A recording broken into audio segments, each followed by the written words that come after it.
नमस्कार मंडळी, सध्या प्रसार माध्यमावरती एक व्हिडिओ क्लिप जोरदार व्हायरल होत आहे। ही व्हिडिओ क्लिप आहे ओबीसी नेते लक्ष्मण हाके यांची। लक्ष्मण हाके या व्हिडिओ क्लिप मध्ये माळी आणि धनगर यांच्यातील वादाबद्दल बोलत आहे।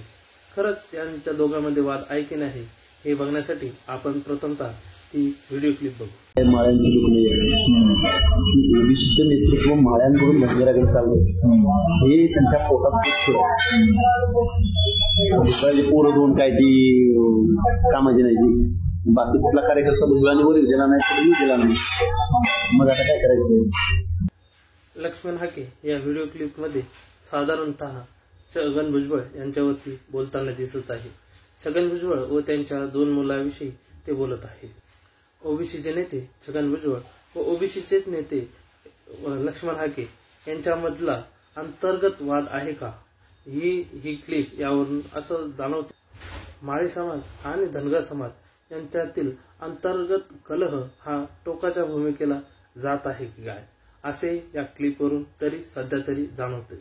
परंतु लक्ष्मण हाके यांनी प्रसार माध्यमांना सांगून या माझ्या व्हिडिओ क्लिपचा दुपर्यास केला गेला आहे अशी सुद्धा त्यांनी माहिती दिली।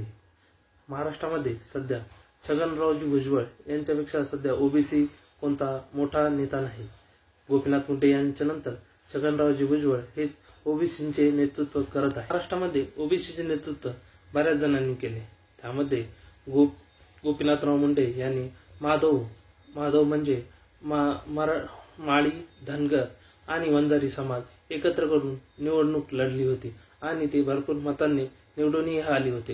हे माधवचं समीकरण गोपीनाथ मुंडेंनी सर्व ठिकाणी वापरले। परंतु आता गोपीनाथ मुंडेंच्या नंतर छगन भुजबळ हे ओबीसीचे नेते आहेत।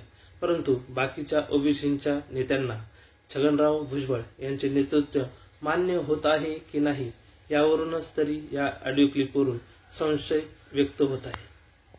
सध्या महाराष्ट्रामध्ये ओबीसी नेते छगनरावजी भुजबळ यांच्यानंतर लक्ष्मण हाके आणि गोपीचंद पडळकर यांसारखे नेतृत्व महाराष्ट्रामध्ये सध्या आहे। तसेच पाहिले गेले तर पंकजा मुंडे आणि धनंजय मुंडे हेही बऱ्याच प्रमाणात ओबीसीचे नेतृत्व करतात। परंतु बीडच्या अंतर्गत राजकारणामुळे आणि धनंजय मुंडे यांच्यावरती सतत होणाऱ्या आरोपामुळे सध्या तरी ओबीसीचे नेतृत्व हे छगन भुजबळांकडे आले आहे। परंतु छगन भुजबळांचे नेतृत्व यांना मान्य होत नाही असे या ऑडिओ क्लिपवरून तरी सध्या तरी वाटते। यावरून असे वाटते की ओबीसी मध्ये अंतर्गत कलह होत आहे का, की ओबीसीला आता नवीन उमेदवाराची किंवा नवीन नेत्याची गरज आहे का, छगन भुजबळ यांचा प्रभाव सध्या कमी होतो काय असे या ऑडिओ क्लिपवरून तरी सध्या लक्षात येत आहे। परंतु तुम्हाला काय वाटते आणि तुमची काय प्रतिक्रिया आहे ही तर आमच्यापर्यंत तुम्ही तुमच्या कमेंटच्या माध्यमातून नक्कीच कळवा आणि आपल्या चॅनलला सबस्क्राईब करा आणि जास्तीत जास्त लोकांपर्यंत शेअर करा। धन्यवाद।